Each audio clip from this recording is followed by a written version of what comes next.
Okay, so the movie goes like this. The biggest drug cartels in the world get together and buy up all the media and all the politicians and force all the people in the world to stay locked in their homes, and people can only come out if they take the cartel's drugs and keep taking them over and over. I threw the script away. I mean, who is going to believe that crazy idea? Yeah, you want to think that anybody would fall for that. I mean, just seems crazy to think that, but, you know, they did. And they still are. But anyways, how's it going? Welcome to another episode of A Couple of Hoosiers podcast. I'm your host, Ricky Kurtz. I'm your co-host, Charlie Goldsmith. And boy, do we got some stuff to talk about. Ever heard of the 2030 agenda? I don't like it. But we're going to talk about it. And it's going to be fun. Let me go ahead and pause this over here. Be sure to let me know if everything is sounding right and looking right over on the stream. But let's go ahead and run this ad real quick before we get into things. Bum, bum, bum. Ad. Do it.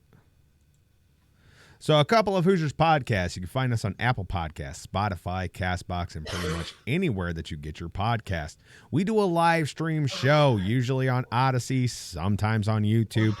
And then we upload to BitChute and Rumble. But if you want to get everything all in one place, just go to cohpodcast.substack.com. It's where you can find everything. I write blogs for the episodes. They're pretty good. But, oh, and he ran away. Welcome back. You didn't make it back in time. People knew. I think you were trying to hurry just on purpose. Yes, I was. Yeah, I know. Dick. I'm wondering if this is going through. Let me do this real quick. Processing. Got to check something out. Got to make sure things are good. Damn, man. Cannot get rid of this cough. But yeah, so there's a few things that I want to talk about, you know, like kind of like Good morning. Good morning. Oh, hey. Good morning, Burker. But yeah, you know, I used to have a lot of content on here about like the Great Reset and like all the things that the globalists are doing, and I had to get rid of it. Not going to get into details why, because yeah, It's a dumb reason. it's a really dumb reason. I don't like it, but yeah, all that content is gone if you haven't noticed. But so we got to talk about it some more, and like I found some pretty interesting stuff to talk about. 15-minute cities, you know, making everything in your city within 15 minutes of you, so you can just walk there instead of, you know, having a car and having the freedom to go wherever you want. Doesn't it just sound great? Convenience. That's what everybody wants. If they break it down into 15-minute cities, what would they do about like family vacations? Would you just not go on them anymore? Or? Well, if you get the proper clearance from, you know, your leaders, your overlords. But also, we're going to talk a little bit about transhumanism, because that's just, it's disgusting. I don't like it. I don't even like talking about anything with the word trans in it anymore. We don't even like talking about I don't even want to talk about trans fat. Okay. Trans fat, transmissions. It's just all everything. Just yucky. Get it out of there. But and then yeah, we also We're got just going to call them missions from now on. No more transmissions, just missions. Missions. Car missions. Car missions. Virtual family vacations via headset. Yeah. Wow. That's how it's gonna. Well, it's actually gonna Get be your like Oculus today. Yeah. It's gonna be like this computer chip that's in your mind that just like, you know, kind of like what was that movie with Arnold Schwarzenegger? When it comes to that point, you want to go on a vacation with me, Burker? Total Recall. Remember that movie? Total Recall. That's a crazy movie. Yeah. and they're trying to like, do it. But let's go ahead and watch some. They had like a Mars base though. Yeah, Mars isn't real. Okay, so yeah, my father's heart. He loves that science shit. And that's exactly what it is. Shit. Stop coughing. I can't help it. I think I'm coming down with something because my nose is runny too. Uh-oh. Yeah. But I saw this meme and I'm not getting a shot, so don't even say it. No clot shot for you. Trademarked by Bear Kerr. But everything I say is slightly delayed, so I seem slow. Yeah, I thought I had figured it out on how to get the video more lined up with the chat, but yeah, we're about 20 seconds ahead of you, so. But go ahead and let us know things and all that. But I saw this meme and it kind of goes along with what was that? Woody Harrelson, is that his name from the beginning? Yeah. Kind of what he was saying. Yeah, he got a lot of flack for that skit from SNL. Did he really? Yeah, a lot of people. I had some pictures that I was going to put up about it, but I forgot. He's my hero then. I forgot to cue them up. But yeah, there's a lot of liberal media sources that are saying that he's just spouting out conspiracy theories. And let's go ahead and take a look at this meme that I saw because I thought it was pretty accurate. I still think you're the shit, Mr. Harrelson. But yeah, so you got the frog in the cooking pot and the temperature's pretty low, and he's saying, it's just 2 weeks. It's just a mask. Mm-hmm. It's just a jab. My God, why are you people so stupid? It's just an app to track you and your social media for everyone's safety. It's just a social credit system that will control every aspect of your life. Why should we worry about all this stuff? Is that supposed to be a turd coming out of the pan or like a frog? Or it's a frog. It's a frog. Yeah. Generally, the frog people that use them are kind of interesting. Sometimes psychopaths. A lot of times. But, yeah.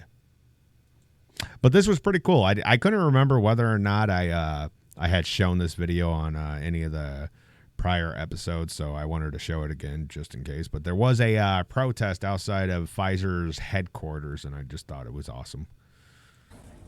And Psalms also reminds us that we have protection. So I'm going to read from Psalms 91. No, great reset.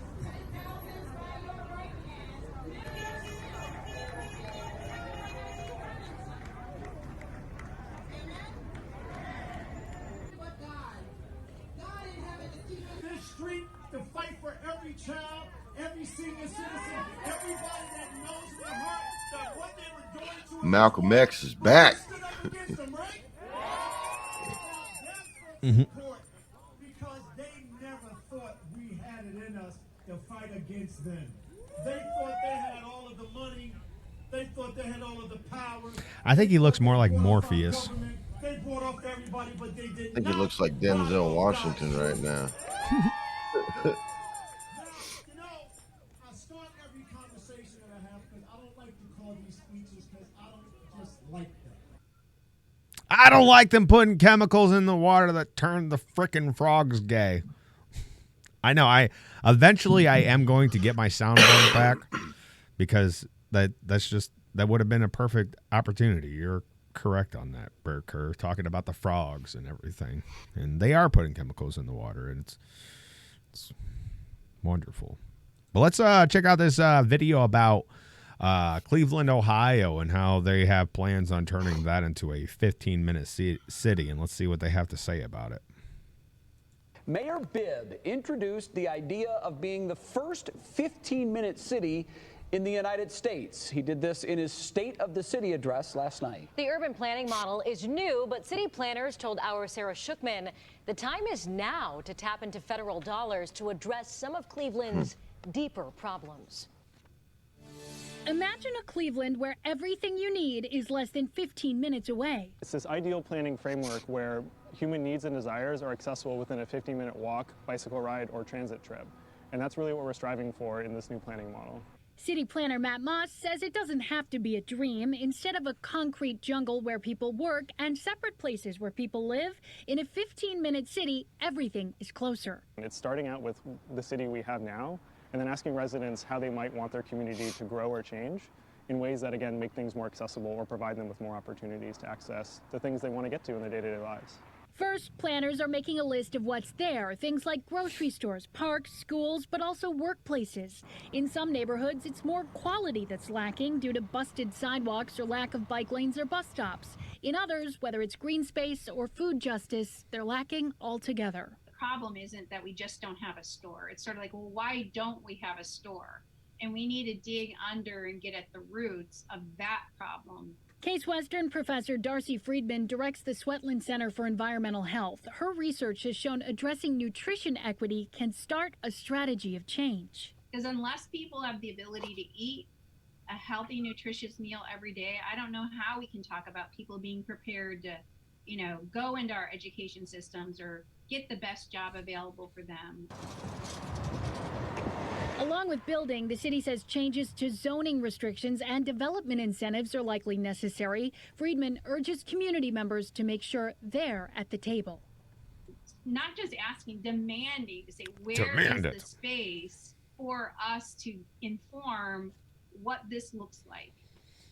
Those opportunities for participation are coming, the city says, noting that the payoff here is a greener, more sustainable city with more solidarity between neighbors. But let's be real, this change will not happen. Oh, it's not going to happen? That's cool. Yeah, the video, I forgot that it cut off like that, but yeah, yeah, they always like disguise this stuff as like being more convenient, like we're searching for convenience, but the more convenient things get, it just seems like the worst things. Well, it is more convenient, which is nice when things are convenient, but what they don't understand is they're giving a little bit of their freedom up every time they give up something of this more, and it makes people lazy. Yeah, yeah. Like people can't work for anything more. That like we've talked about it before, like that instant gratification where like they want everything now, and it's like, no, go drive a half an hour to get your food. Make a man out of you. Or how about, you just fucking cook some food. There's a food shortage because it all goes to the fast food restaurants and then gets thrown away. Or goes to those underground bunkers that we saw. Oh, yeah. Can't forget about those 30 across the nation or more. Or more. Totally legitimate stuff. But let's go ahead and take a look at this little wonderful article. From 15... Don't know. Go ahead. How dare you? Get that off of there. From 15minutecity.com. Putting people at the center of urban transformation. So yeah, they got like this whole website about it that's pretty interesting.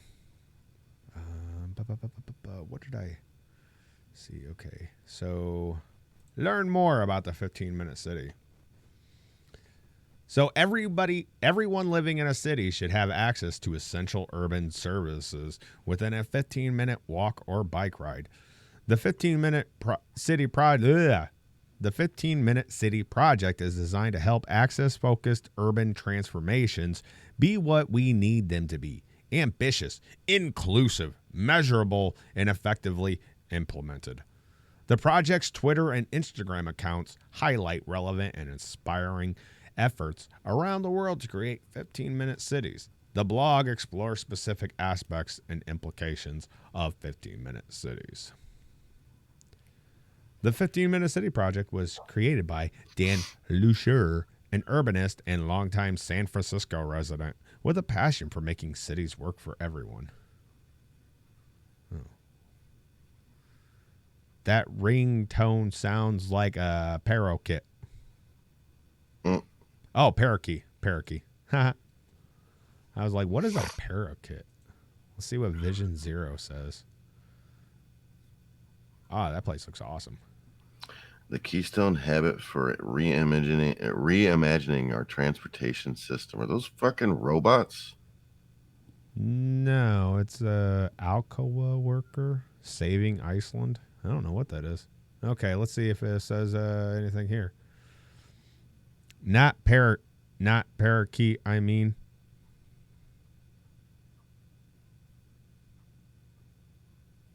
Okay. Yeah. I'm lost. I don't know what you meant by that, Berker.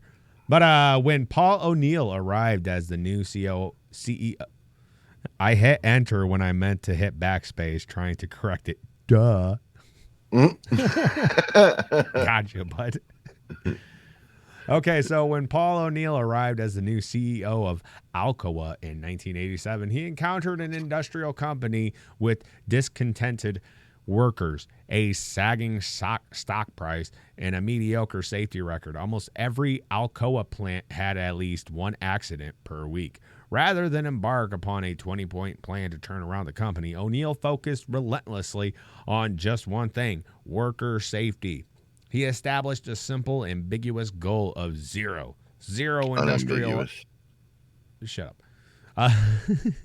Zero industrial accidents, zero deaths, and zero work days missed. By the time he left the company 13 years later, Alcoa had become one of the safest industrial companies in the world, with an injury rate just 1/20th of the U.S. average. Okay, so okay, here, Vision Zero, the theory. I wanna know what this is supposed to be. So in 1995, 8 years after Paul O'Neill arrived at Alcoa, the Vision Zero concept was born in Sweden. Vision Zero, which has since been adopted by hundreds of cities around the world, is a commitment and an approach to eliminating traffic deaths and severe injuries. It distills the complex challenges of improving how we move around our cities into simple, unambiguous goal of zero. The goal is so simple, it's right there in the name. Not Vision 5 or Vision 43,000. Vision Zero. Which it sounds like this is like something that like goes along with like a lot of things that they say, like the net zero carbon, like they want zero carbon in the atmosphere, and you know we are carbon based life forms. You are the carbon that they want to eliminate. This isn't really talking about 15-minute cities, though. No. I was just thinking the same. What does this have to... I mean, it has a little bit to do with it, but... Like, because a big thing about, like, the 15-minute cities here. I got this article over here. I think this gets into it a little bit more. So, what is a 15-minute city, and why are conspiracy theorists rattled about it? The term 15-minute city was coined by Paris-based urbanist. Why are they always urbanist? That's such a weird term. Carlos Moreno. Beat for freedom. 15-minute cities. What a load of bollards. Frickin' Europeans and their weird words. So, yeah, let's click on this. You're so mean, Ricky. Yeah, I am. I never claimed to be nice. So because... Never mind. You can go.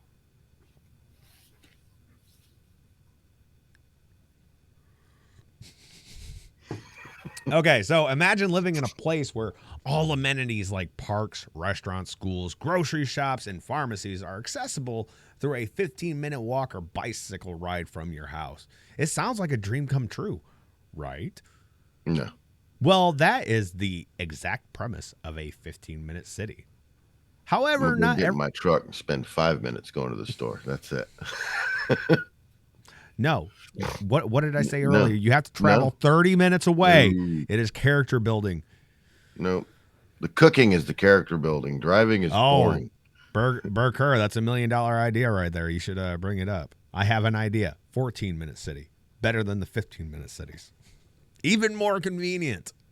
Like, why did they I'm going to shoot 15? for 10. Hey, whoa, dude. You're Wow. I'm a visionary. You are. I'm a visionary. I can't deal with all the visionaries around here. You guys are bombarding me with all these wonderful ideas. But however, I'm also going to be in the workings of laser beam hats and teleportation pads. are you talking about sharks with freaking lasers on their heads? Cool. Oh gosh. Okay, so however, not everyone is convinced that it is a wholesome concept. For instance, conspiracy theorists have likened 15-minute cities to a dystopian hellscape and said that they are part of a grand plan to control the masses. But what's making them believe that? And why are there protests against the concept of 15-minute cities? Read on. Also read, why pandemics are the perfect environment for conspiracy theories. See, they just use all like I hate that word. They use that to debunk things. Whenever they get scared and got their tail between their legs, oh, it's a conspiracy. Don't listen to that. It's just a conspiracy. Conspiracy theories. I love how they slap that word on shit, and then all of a sudden people are like, yeah, that's just that dude's crazy. Do you know I can't remember the big major media outlet that came out and said it, but they were like, hey, did you guys know that COVID did come out of the Wuhan lab? They just recently came out with that. But I thought we already knew that. We did, but they're finally saying, yeah, you know what? We just figured this out, so it must be true. Because, But it was a conspiracy not too long ago. We're running out of those conspiracy theories. We got to come up with more. Because they keep on coming out to be right. So what is a 15-minute city? A 15-minute city is essentially a neighborhood planning principle in which everything people require for their day-to-day lives, such as schools, doctors, grocery stores, etc., are available within a short walk or cycling distance from home. It reportedly eliminates the need for car journeys, thereby cutting carbon emissions, reducing air and noise pollution. Noise pollution? Is that a real thing? Noise pollution? Well, it sounds like something that I've heard from a song. They consider highways and shit noise pollution, but that's why there's not a bunch of houses built near them usually. And improving people's health. So if you don't have that far to drive or go or create noises, you're going to be healthier. Negative. The term was coined by Paris-based urbanist Carlos Morena, speaking to the Quint, which that's what this website is, the Quint. Hey, you still got a picture of those people off of Wally? I do not. That's what they want us to be. That's exactly what they want us to be.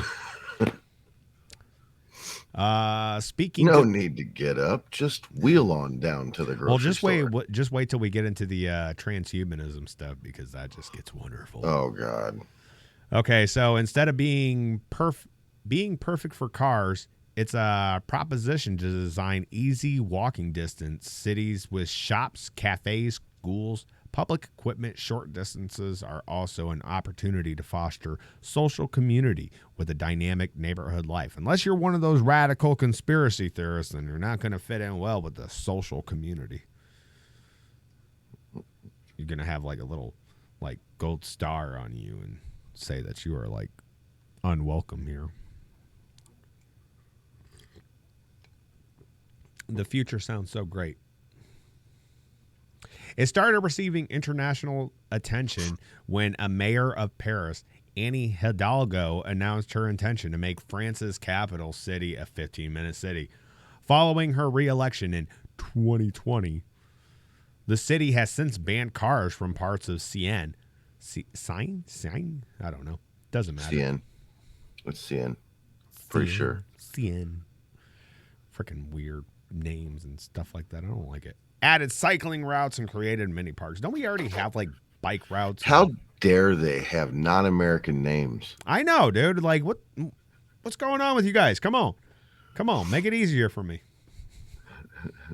I mean, that's the type of globalization that we should be striving for, is like America everywhere. Because we're doing so great right now. Oh yeah, we're doing amazing. Liberalism has done wonders for our country. I love it. The idea particularly took hold in 2020 in the wake of COVID-19, when lockdowns and work from home forced people to abandon their cars and recognize the need for well-served local neighborhoods. Let's see. Ooh, here, let's read about their opinion on why conspiracy theorists oppose these cities. Here, go ahead. You read. I'm tired of it. While some critics of 15-minute cities are against the restrictions being placed on motorists, others believe that the concept is part of a wider conspiracy to control people's freedom and confine them to their neighborhoods. Sander van der Linden, author of Foolproof, Why We Fall for Misinformation and How to Build Immunity, explained to the Washington Post that the controversy surrounding 15-minute cities is not motivated by specific policy details. Rather, she elaborated, it is motivated by a broader narrative which is common to many conspiracy theories in which people believe a higher power is taking control away from them. Wow. I mean, you're not wrong, but I mean, where would we get that idea from? I mean, you don't want us driving around in our cars, and I mean, they already have a plan to eliminate like all gas-based engines, anyways. So fossil fuels. We're running out of them, and they cause so much pollution. In December last year, Canadian right-wing commentator Jordan Peterson shared an article about Oxford's 15-minute city with his Twitter followers. Oh, I wish I could do a good Jordan Peter impression, but I can't, because I can't sound like I'm crying constantly. The idea that neighborhoods should be walkable is lovely.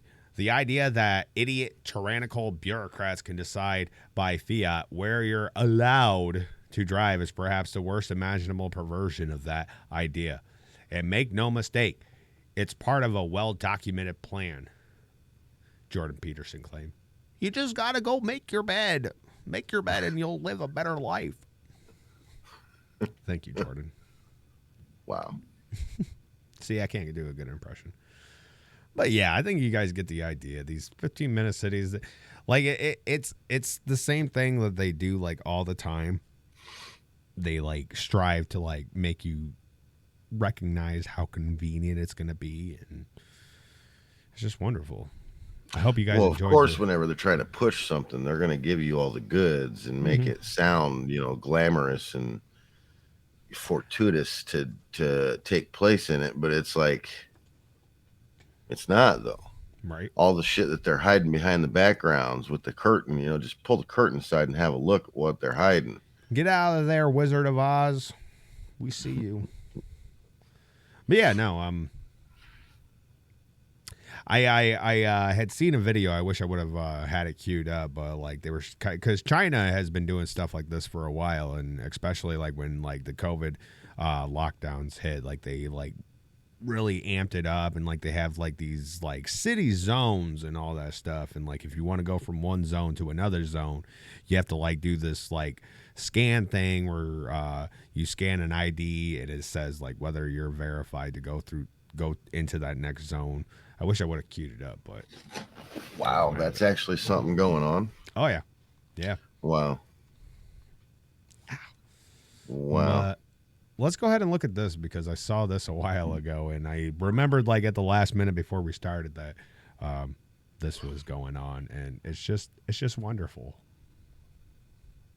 So from CoStar.com, new Costco designs with apartments overhead has property brokers buzzing. Oh, wow. So this is a real thing. Costco has an idea to add apartments to it, so you can live in a Costco. And, pretty soon, like, Walmart's going to do it, all these big name brand stores and all that. It's going to be wonderful. Look how many cars are on the road. There's like 3. There's 3. That one I almost wasn't able to see because the fake tree was in the way. But yeah. Yeah. So this came out earlier this year by Jack Woodhouse from CoStar January. News. So Costco, a real retail chain known for cavernous buildings full of Stacked Goods is working on a deal in Los Angeles that would put apartments full of potential customers on top of a planned store. You know, it'd be really funny. What is that? If people moved into the top of Costco and never shopped there. It's like, I'll take your apartment, but fuck your food. Right? Although I have gone in a Costco once, and they do have some pretty good deals. You can get like some big bulk items. It's a lot of bulk stuff, isn't it? Mm-hmm. It's kind of like Sam's Club or whatnot. Mm-hmm. Yeah, pretty nice things that they got in there, but I don't want to pay a membership to go into a store. No. Seems weird. Yeah. I don't like it. I mean, they probably have a low rate of theft and all of that. I mean, maybe there is some good to that, but I don't want to do it. But I'm not even going to try that name. Washington-based company is slated to be the ground floor retail tenant in a redevelopment of a 5-acre commercial site into 800 apartments at 5035 Coliseum Street in the L.A. neighborhood of Baldwin Hills. Wow, they're just like putting the address there and everything. Mm-hmm. Let's go check it out. That's according to developer Thrive Living, an affiliate of New York-based Magnum Real Estate Group, which put out a statement and renderings of the project earlier this month. The developer is seeking approval from the city of Los Angeles to build the project in a dense neighborhood southwest of downtown LA. That said, the deal may have national retail implications for Costco, a retailer that's typically known for its massive parking lots and standalone stores. A Thrive Living representative declined to comment on the size of the Costco, but said that there will be 2 subterranean levels and some surface level parking. A Costco representative did not respond to a request to comment from CoStar News. Nobody wants to talk to CoStar. What's wrong with you guys? Come on. This is a good idea. You guys should want to like talk about it, but I don't know. This just I don't like it.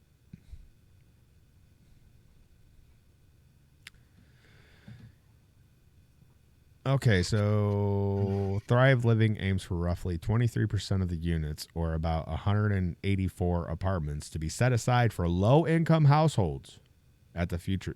Now, if you live at Costco, do you still need a membership for Costco? It's a good question. I just got to ask this question. Are you automatically qualified because you live above the store? I just thought that was really weird. I heard somebody talking about it, and I thought they were joking, but. No. That's a good question. What's really funny, if you guys know a guy by the name of Jay Dyer, he's been doing this whole internet thing like forever, and he's actually the one that I heard him talking about this, and he had said that he was like saying this stuff like 10 years ago, and he brought up this old video of him pretending to be a Walmart resident. It's pretty humorous. Resident. Yeah.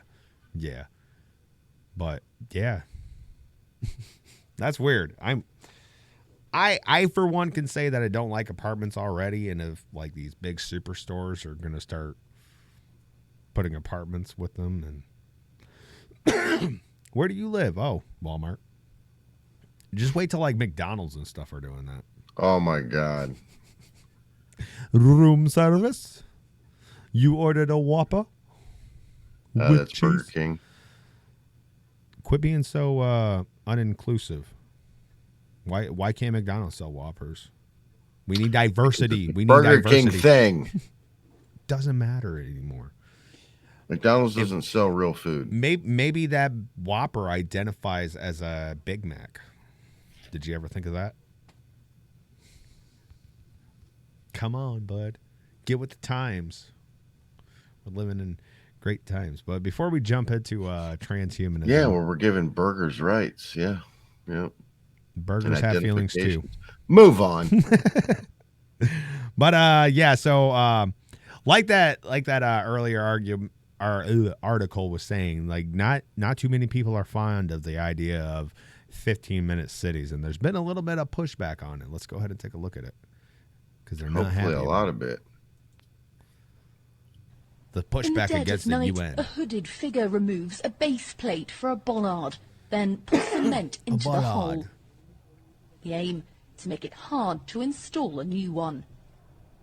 This footage, obtained exclusively by ITV Meridian, is one of hundreds of There's water in incidents it. of vandalism in Oxford's local I think he's like traffic mixing neighbourhoods. concrete in his. He is. That's exactly Those what he's removing doing. the barriers often don't even wait for the cover of night. Now, new I figures wouldn't. show just how much They're like, this "Get the kind shit of outta here." activity is costing. Delivery drivers, some filmed flouting the rules. Condone it, but I can understand it because they're not listening to us, and that's They're not where the anger's listening coming to in. us. You know, that and people being stuck in traffic. There is dare no you. democracy in Oxford. Wanton vandalism or a form of civil disobedience. They're not listening to us. How Damn dare it. you? Oh my God, Greta. Love it. But let's take a look at this. This kind of falls in line with the whole 15-minute city and the 2030 agenda of taking complete control of our everyday lives and keeping a big old camera on us. Because, you know, we definitely need Big Brother. Month or so. How about this one? People counting. You want to take a deep dive into your dystopian future under the digital surveillance state. It's right here. This little board here tells you how many times people have come through the park. Essentially, it tells you how many unconnected Wi-Fi devices there are in. So that would be everyone's phone. See, you got to get rid of your phones and stuff like that because they're Wow. going to track you with it. Telling you That's at a how park. many people are in the park at the moment. So once again, Yeah, I believe this is in Australia because I know the World Economic Forum people have said that like Melbourne, Australia was like ground zero for like all their plans on this, and like getting into like a lot of things that have been going on over there is just extensive, and there's a lot. Look into it. It's interesting. imagine a lockdown scenario, another emergency, another COVID outbreak, or monkeypox, or Monkeypox. whatever you like, you name it, we'll make it up. 6 devices in this park. That's down 50% for normal. Your local government, your state government, your federal government might want it to be none. And this will tell you, these sensors up in this light, the Wi-Fi connections, they're all interlocked. There will be facial recognition cameras in there. So, don't think you're just going to leave your phone at home. The cameras will pick you up in future. All seems very innocuous, but the reality we are seeing is the very real. And maybe all the people walking around wearing the mask kind of have like a good thing going. I mean, they're just preparing themselves for the future surveillance. I can't say it. Surveillance. Shut up. How dare you say words better than me? But yeah, maybe we just need to wear a mask. That way, like, we can, move around with everybody detecting us. very, very, in my view, concerning future for how we go. These areas are all going to be geo-fenced, and there's going to be more data about you out there and what you do per day. And I hear people saying, I've got no problem with any of this. I don't do anything wrong. Well, that all depends on whether or not your government has the same viewpoint as you. And we've seen this played out in the last 18 months through the COVID period. I've got to tell you, I don't like this at all. Looks pretty innocuous, but to me, there's a bigger, badder future that comes with it. Make sure you're talking to your friends about it, and make sure you're telling your politicians that you don't want a social credit style system like currently rolling out over in China with the CCP. We don't want to go anywhere near this. I have a bad feeling.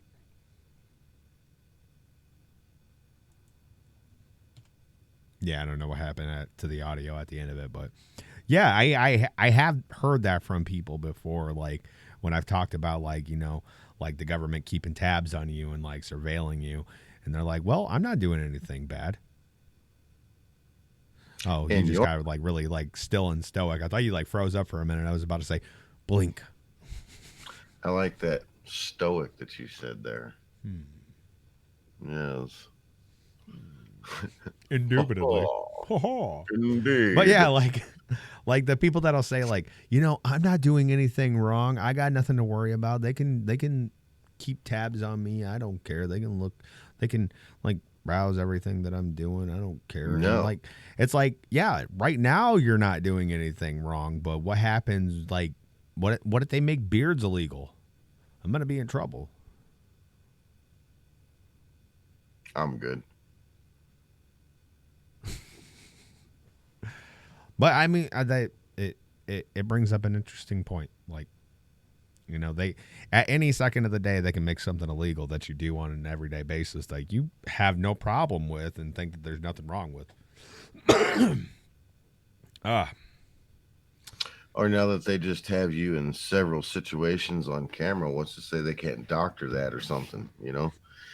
Make it look like you're doing something you're not supposed to be doing or something along them lines, man. Well, they have all that AI technology these days where, like, people can make videos of something that looks like you and sounds like you, and yeah, it's wonderful. The future is great. I love it. Negative. So you had said Greta Thunberg earlier, and it's kind of proper that you said that because we had the new Greta Thunberg, and I actually like. I said Greta. I didn't say the whole name. Don't put words in my mouth, Mr. Politician. No, I'm kidding. Just go ahead. But I actually like this little Greta Thunberg. She actually makes sense and, you know, isn't retarded. So. I could stand here and say more or less what other people are going to say about the effect of these 15-minute neighborhoods, soon to become digital ID facial recognition zones. Let's say my friend lives in zone 3 and I'm in zone 1. If, for example, I went to my friend's house in zone 3, my parents normally come and pick me up in their car.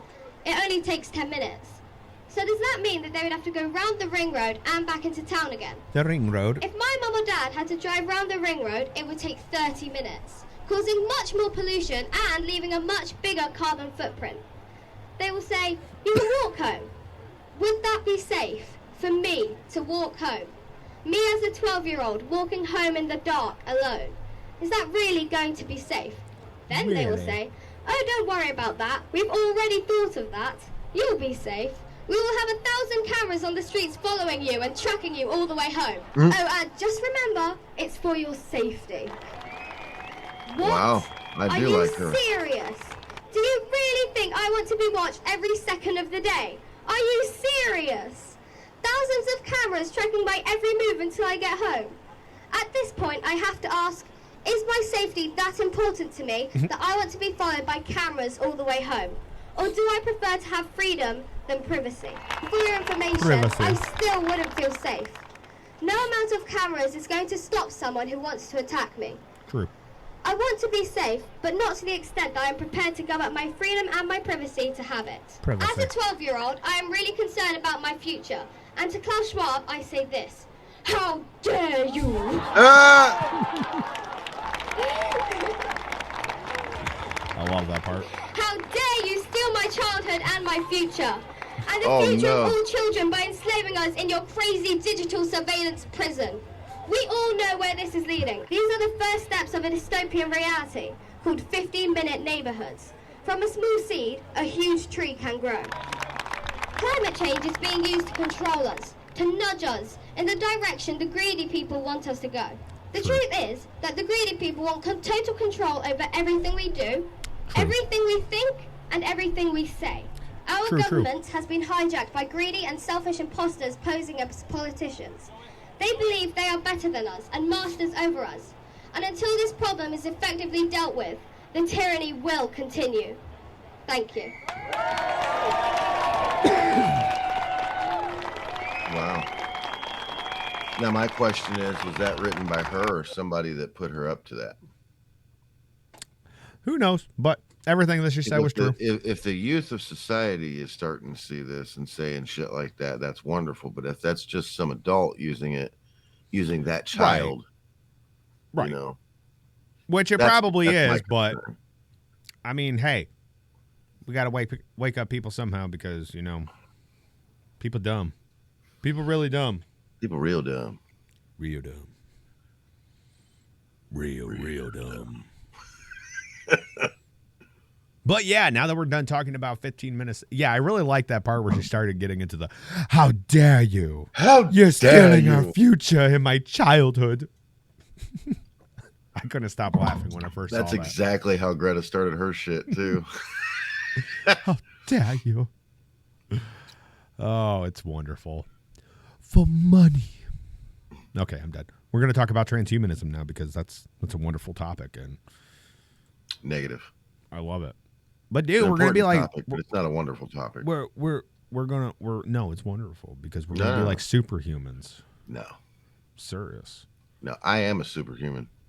Superhuman. See? Superman chin. Yeah, but my chin goes out further. No. That's a beard. No, my chin. No. Like there's only You're not Chuck Norris. There's only like 2% You're not Chuck of hair Norris. there. The rest is all chin. No, I don't have a fist in my chin. There's like 90% beard there, 10% chin. Hey now. I don't know. I haven't shown my chin in years. I forgot what it looks like. But let's go ahead and look at this. Kind of like your. Oh, never mind. How dare you? How dare you? But from Forbes.com, because they have no problem with all this stuff. This article is more than 5 years old. Yes, it was written back in November 20th, 2017. This is not a new concept. It's even older than that. It goes back like decades and decades and decades. Transhumanism and the future of humanity. 7 ways the world will change by 2030. 2030 agenda, you say? We got 7 years before the world ends. Companies today are strategizing about future investments in technology such as artificial intelligence, the Internet of Things, or growth around new business models. While many of these trends will make for solid investments for the next 5 to 10 years, fewer companies are considering the revolutionary convergence of disparate trends. Disparate. What about a parrot? Trends pulled from technology. Disparate. Behavioral and societal changes and medical advances to understand how they will converge to transform society.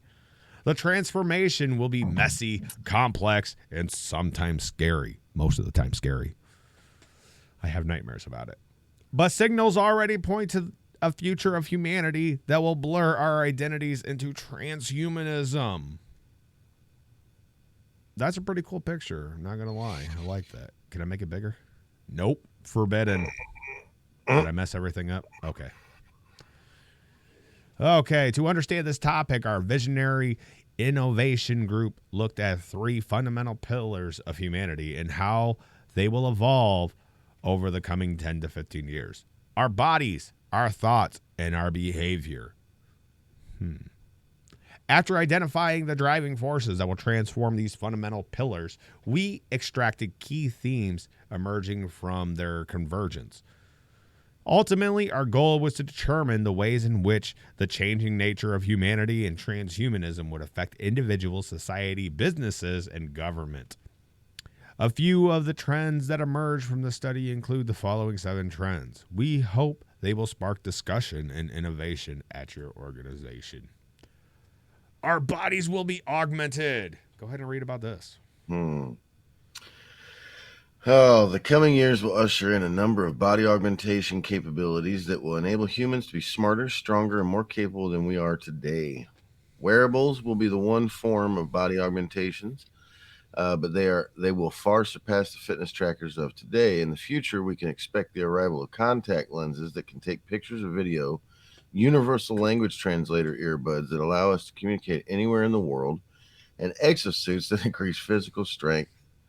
We'll also see increased use of implants ranging from brain microchips and neural lace to mind-controlled prosthesis, and subdermal RFID chips that allow users to unlock doors or computer passwords with a wave of a hand.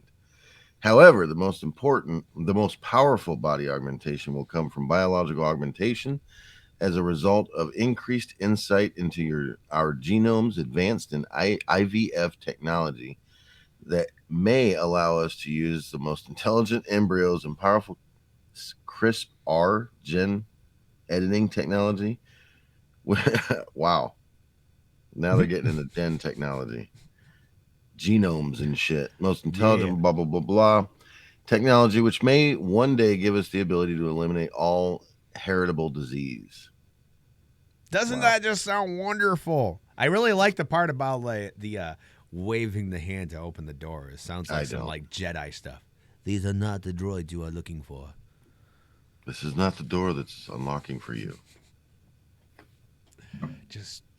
Yeah. Yeah, the CRISPR gene editing technology is really wonderful, and the people who run it are complete eugenics and think that if you are not top peak human performance, you are not worthy to live, and they want to eradicate you. It's wonderful. Wow. So these body augmentation capabilities will give rise to humans that are more resilient, optimized, and continually monitored. They will also lead to implications around which job opportunities are available to those with and without augmented abilities. You know, I wonder if like the suits that they said that would give you like super strength, like if that's like big enough to like, do I even need my forklift anymore? Can I just pull trailers around like just as a breeze, like get over here? So That'd be kind of awesome, but I am Superman, as well as impacting sports competition with hierarchies based on body augmentation. Wonderful. We already see the early days of this with questions around leg prostheses. Weird. And whether they provide runners with increased speed compared to that of an average human. We also see that in like the men who say that they're women and go compete with women's sports and become first place winners when they were like ranked 300 in the men's competition. But that's a different topic. Just came to my mind though. Another day. At the same time, augmented bodies will usher in risks such as espionage, potential via contact lens camera hacks. Oh my gosh. Or even more worryingly, risk of stratified human race based on those who can afford augmentation and those who cannot.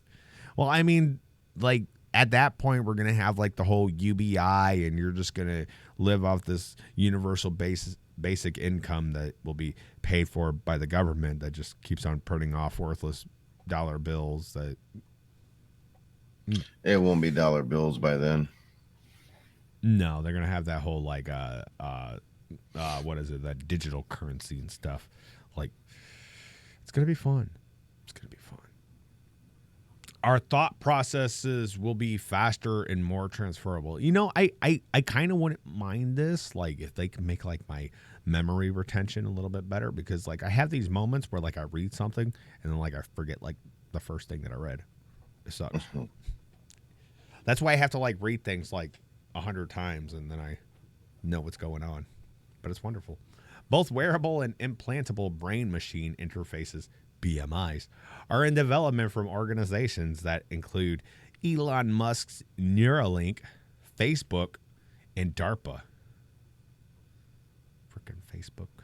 These devices will dramatically alter the ways in which we communicate with each other, as well as digital devices. Today, when I speak with others, I am limited by the speed with which I can speak in the words on the tip of my tongue. When I interface with a computer, I am limited by the speed that I can type. BMIs will change all of this to enabling communication at the speed of thought in its full unfiltered state. Oh, that's scary. Just my unfiltered brain thoughts going out to people. You guys don't want to hear that. You guys are going to really think that I'm mean. Mark Zuckerberg has described the following scenario. Today, when we share our vacation experiences, we upload photos and videos. With BMIs, I can share my full sensory and emotional vacation experience with my friends and family.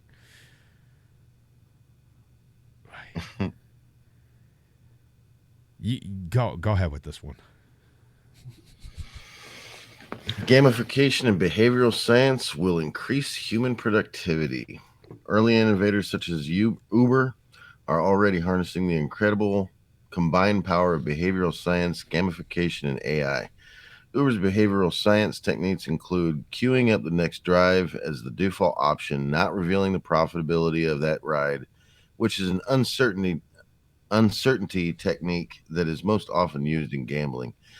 Giving drivers awards such as Above and Beyond that spurred dopamine release. Gamification techniques used by the company include a graphical interface that brings a video game-like quality to the drive, as well as prompting goals that are always just out of reach to encourage continued pursuit. Wow. They're just going to be pumping us full of dopamine hits, so we're just so excited about doing everything. Even governments have taken up these tactics with behavioral science units in both the UK and the US. While these groups are focused on social beneficial programs, they must be monitored to ensure that they do not drift into more controlling engagements. In addition to applying these techniques to employees and citizens, it is easy to see how they will be increasingly applied to consumers to drive more frequent and volume-driven purchases. By 2030, we can expect that behavioral scientists will be in demand in corporate HR, strategy, and consulting departments.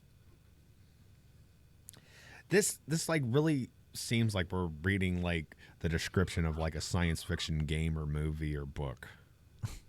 Something. But it's all real. This is things that they want to do. This one I'm really interested in. So we will be more empathetic because, you know, that's a problem these days. People are empathetic to the plights of the people who have all these degenerate thoughts. And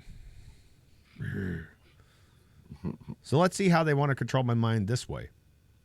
The adoption of virtual reality can play an influential role in our ability to understand perspectives other than our own at the current moment. For example, VR could be used to understand the plight of refugees, giving us the opportunity to step into their shoes, which may make us more likely to take action or donate money. Other examples may include stepping into the shoes of our future selves and looking at the lives we will live 40 to 50 years down the road if we save $200 a month versus $2,000. This application can bring home the need to save over the short-term desire to spend. BMIs may also advance our ability to empathize if we are able to understand someone else's full perspective straight from their own brain, rather than if they are trying to communicate it and misspeak or their intention are misinterpreted by the listener. There's some perspectives that I don't want to live out. No. I think our own thoughts should stay in our own damn heads. True. But yeah, just this whole thing. Yeah, we're not going to keep on. What the hell? Whoa, what just happened? They're controlling it. I was like, what is that down there? But yeah, so they're just gonna like have all these body modifications and brain augmented realities, and sounds like Shadowrun. A little bit. I thought of that while we were reading it, and it was just like, yeah, we know how archaic and anarchist that is. Yeah, I don't see anything going wrong with their ideas for this. Not at all.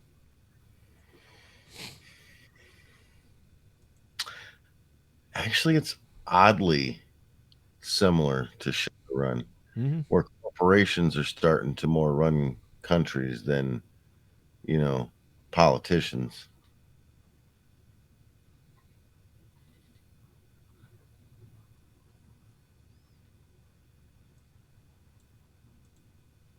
Oh. Are you okay? I was getting to the next thing that we're going to talk about, and like, because at first, like, I had to like download the PDF to be able to read it, but now it's just on the website. That's weird. Kind of scares me. But whatever. Let's take a look at the United Nations and, what they were planning back in 2015. There we go. You got to hit the right button, Ricky. So from the UN, the United Nations, the greatest thing to come out of World War II. It's almost like it was planned.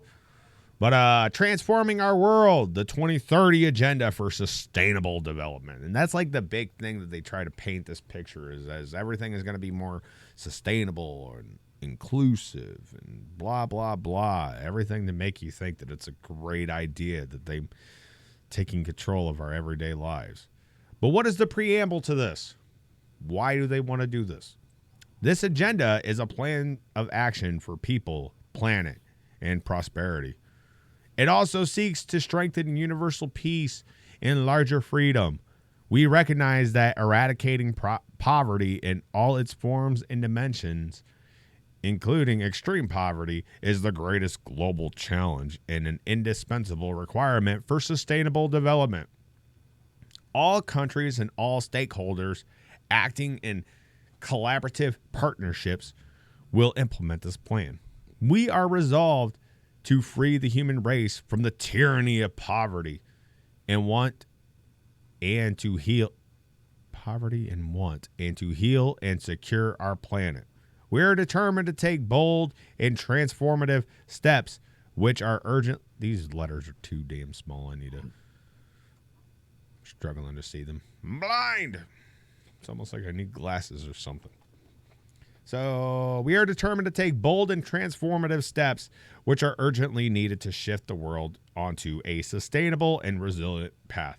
As we embark on this collective journey, we pledge that no one will be left behind, except for the people that they kill off, because that's too many people. The 17 Sustainable Development Goals and 169 targets, which we are announcing today, demonstrate the scale and ambitions of this new universal agenda. They seek to build on the Millennium Development Goals and complete what these did not achieve. Yeah, so they tried something before, it didn't work, so now they got to try something new. They seek to realize the human rights of all and to achieve gender equality and in the empowerment of all women and girls. Feminism.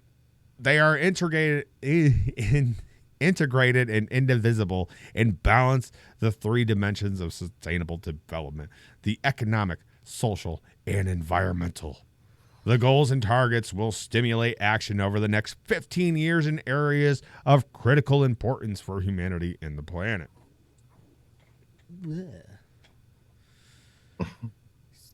These narcissistic people thinking that they can just I've talked about this before, like this whole like utopian mindset where they think that they're going to create a perfect world, and like it sounds great.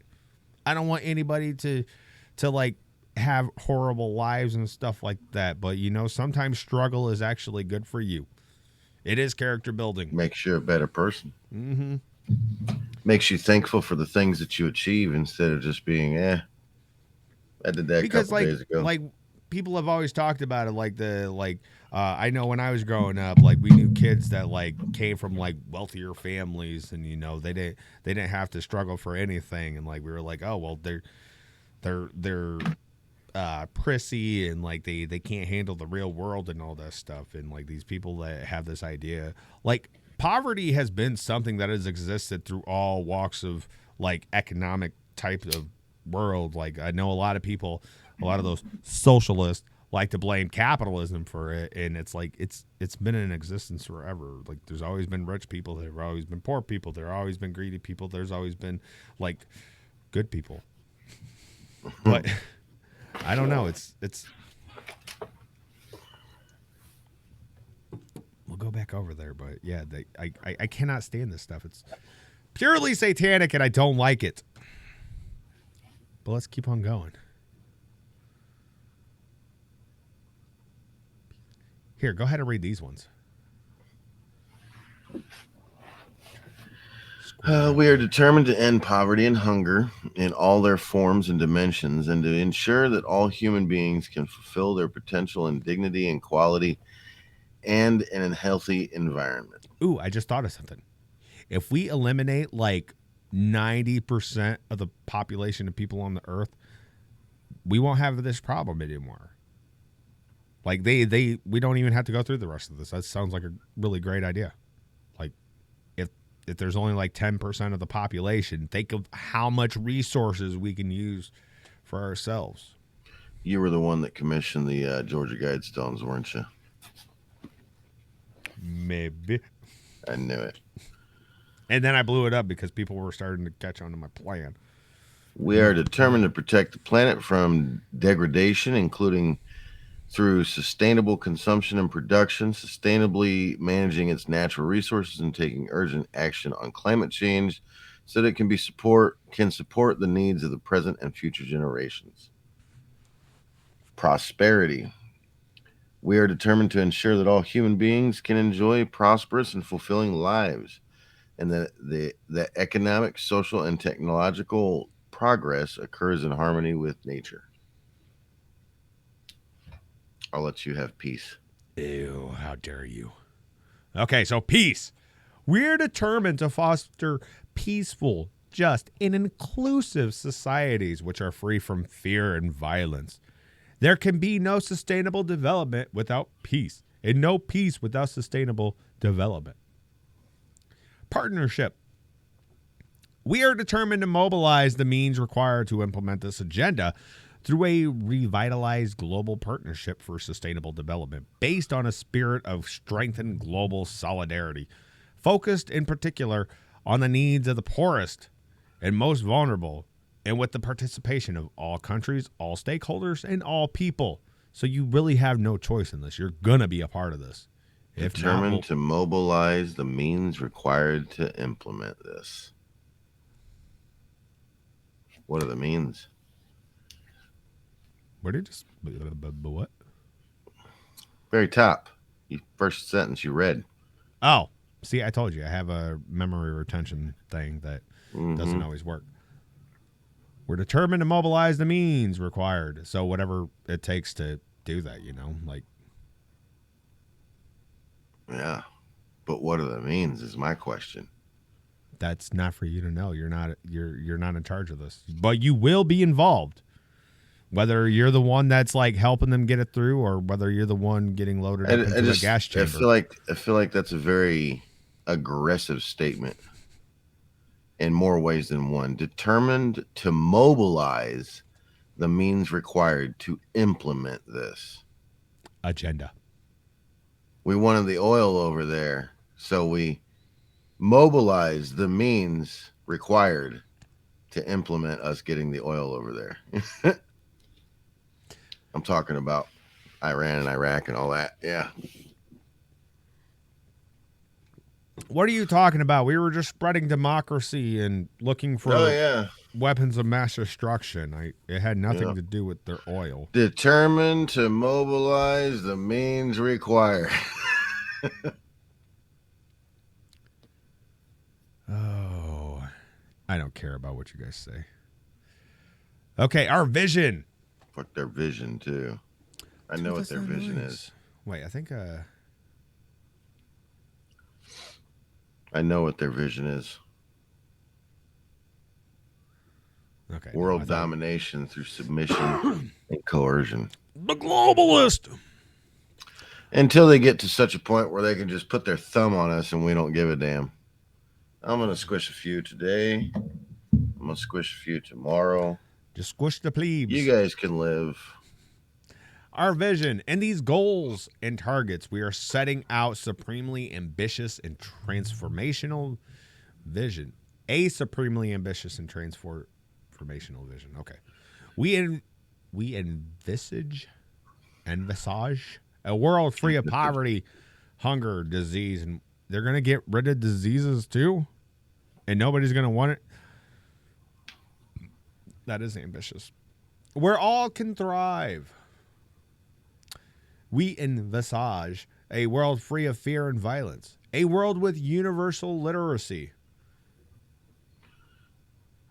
If they really want people to understand this better, then maybe they should word it with normal words.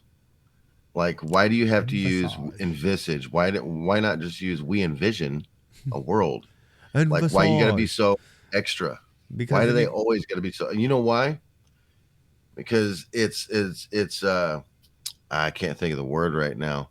They lose you in the wording of things. Yeah, when the plebes start getting, they make it sound so pretty, and you're like, oh, these guys must know what they're talking about. They used a word I don't understand.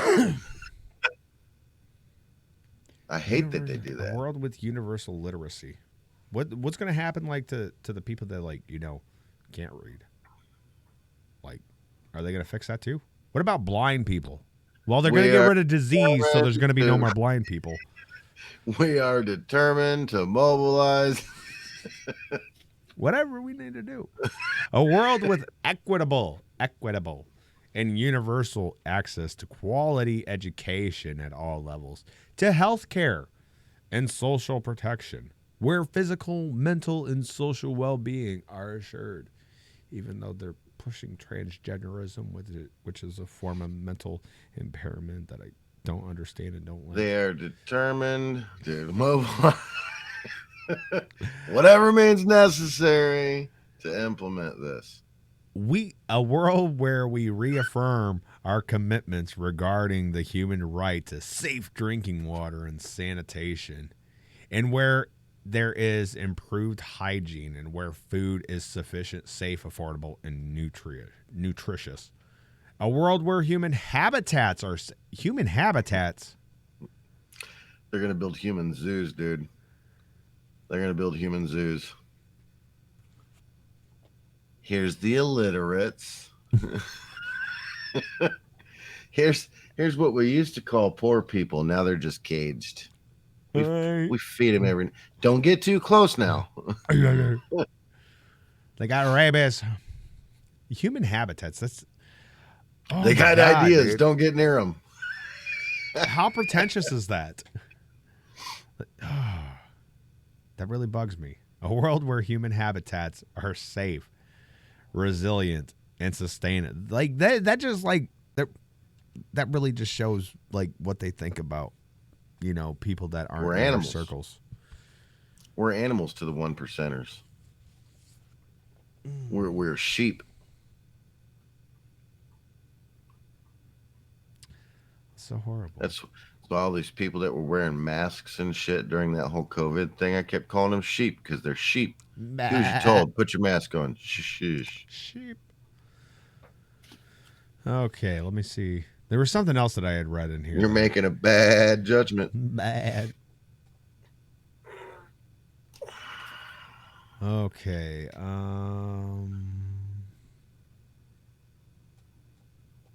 Trying to see if I can find. This is a really big, long document. Like the PDF that I had downloaded and started reading from this is like a 47-page document. Jesus. Yeah. I'm not reading all that. I'll eventually read all of it because I'll eventually read it in my own time, but I'm not gonna read the whole thing. We would have to do like a 3-hour stream just to go through every single piece. Oh my god. 3-hour stream, 3 days in a row. Here, let's take a look at their 17 goals. We're doing a marathon. Sustainable development goals. Goal number 1. We already heard it. End poverty in all its forms everywhere. You will own nothing and be happy. Because if you don't need anything and we just give you this and say this is all that you need, then you can't be in poverty. End hunger. Achieve food security and improve nutrition and promote sustainable agriculture. Eat the bugs. You will eat the bugs. Thinking about all this, I just remembered Negative. The Klaus Schwab's right-hand man. I can't ever think of his name because it's like some European weird name. But he had said by 2050 there will be no biological humans anymore because of all the augmentations that's going to be happening. Like there will be zero fully biological people. Think about that. Look into it. It's real. He said that. So how would we be born? Would we just be created then? Well, remember when we looked up those birthing laboratories where we were born in pods? Oh, that was weird. That's. I would not want to live in a world where either you that couldn't or have sex anymore. Either that or as soon as you're born, they just shove a chip in you, and then that completes their goal. You're not completely biological. You have an altered state of being. The cyborgs are on their way. So goal number 3, ensure healthy lives and promote well-being for all at all ages. Goal number 4, ensure inclusive Inequitable quality education and promote lifelong learning opportunities for all. Goal number 5, achieve gender equality and empower all women and girls. Feminism. Why aren't they going to empower men? Because we're already powerful. Seriously, there wasn't like a crap ton of like weak, spineless, cowardly men. Like, we would shut this whole thing down and this would not be happening. But you got all these soy boys and degenerates who are complacency, who are too worried about fapping away on their couch with their porn helmets. Sick of them. Complacency. I need to get a helicopter. But yeah. Goal number 6, ensure availability and sustainable management of water and sanitation for all. I really blame men for all of this. Goal number 7, ensure access to affordable, reliable, sustainable, and modern energy for all. Goal number 8, promote sustained, inclusive, and sustainable economic growth, full and productive employment, and decent work for all. They're going to ensure that everybody is going to be working. And working. You will own nothing. You will work for us, and you will like it. You will be happy. You will sleep in the pod. You will eat the bugs. Or we are prepared to mobilize any means necessary. If you don't like it, get up against the wall. Pop. Goal 9. I wonder why anybody would have conspiracy theories about this. I really wonder why. It escapes me on why this would happen. I have no idea. Goal number 9, build resilient infrastructure. Yeah, right. They can't even fix a pothole, and they're going to build resilient infrastructure. Promote inclusive and they really love those words. And sustainable industrialization and foster innovation. Goal number 10, reduce inequality within and among countries. Goal number 11, make cities and human settlements inclusive, safe, resilient, and sustainable. Human settlements, human habitats. Dude, I'm starting to get on board with that conspiracy theory that like all the 1%ers and elites are just a bunch of like alien lizards in human suits. The way that they talk about us. Goal number 12, ensure sustainable consumption and production patterns. You're only going to be allowed to eat as much as they tell you. Only 12 crickets a day. Goal number 13, take urgent action to combat climate change and its impacts. It's got a little star. I wonder why it has that star. Go to the bottom. But we're not done. Okay. Right there. Hey. Acknowledging that the United Nations Framework Convention on Climate Change is the primary international intergovernmental forum for negotiating the global response to climate change.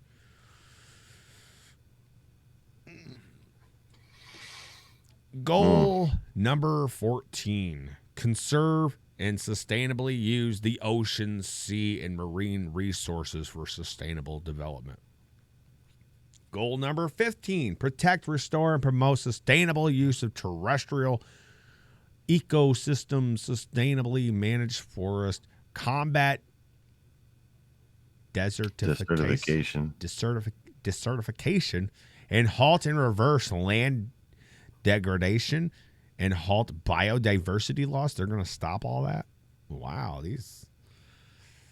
that's a large claim. The narcissism is rising.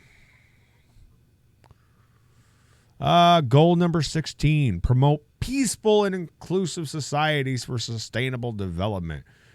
Provide access to justice for all and build effective, accountable, and inclusive institutions at all levels.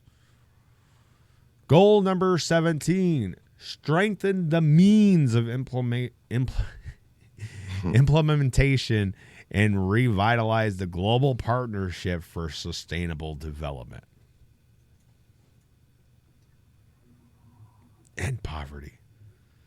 By 2030, eradicate extreme poverty for all people everywhere, currently measured as people living on less than $1.25 a day. It's just... And then they break it down. So they have 17 goals, and they break each one down into 7 subcategories. Mm-hmm. It's wonderful. Here, let's here, you pick one. Which goal do you want to look into? I don't want to look into any of them because it's all bullshit.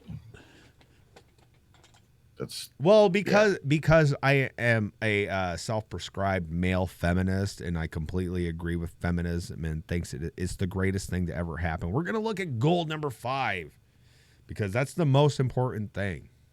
Gender equality, even for people who don't know their gender. So goal number 5, achieve gender equality and empower all women and girls. 5.1, end all forms of discrimination against all women and girls everywhere. You're going to do that? If I start discriminating a woman, am I going to get a little electroshock and say, hey, stop that? Eliminate all forms of violence against all women and girls in the public and private spheres, including trafficking and sexual and other types of exploitation. Are they going to shut down porn? Because that happens a lot in that industry. I'm just saying. Eliminate all harmful practices such as child, early and forced marriage, and family genital mutilation. I like that part. Yeah. Yeah.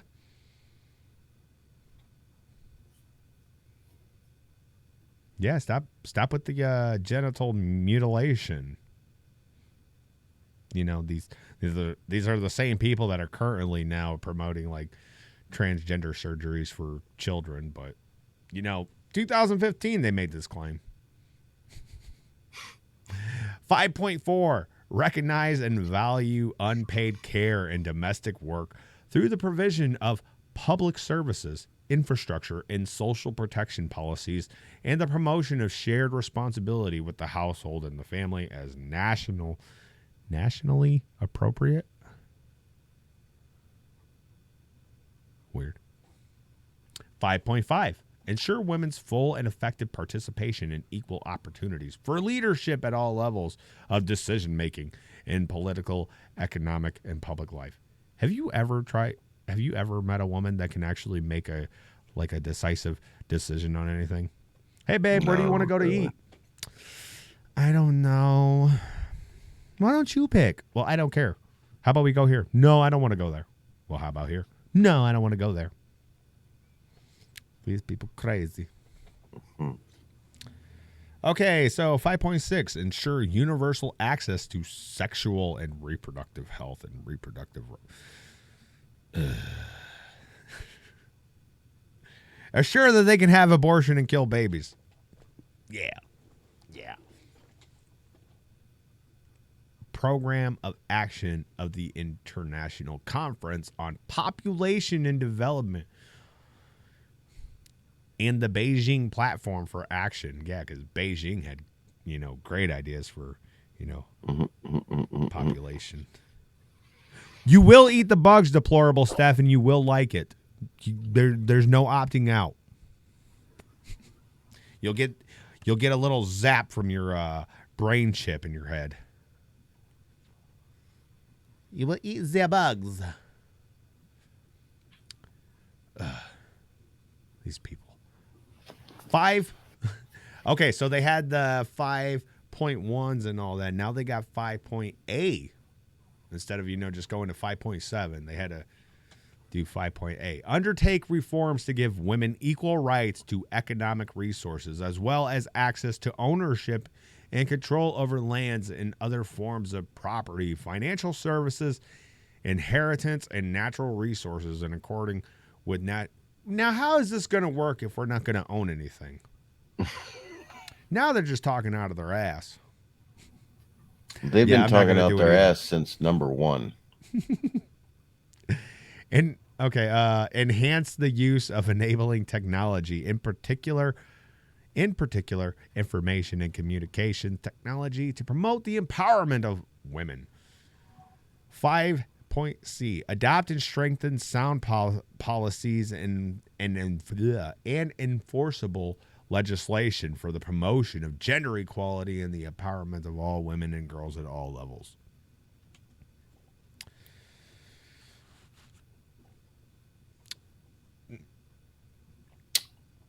Ain't that just wonderful? Feminism is satanic in every form and fashion.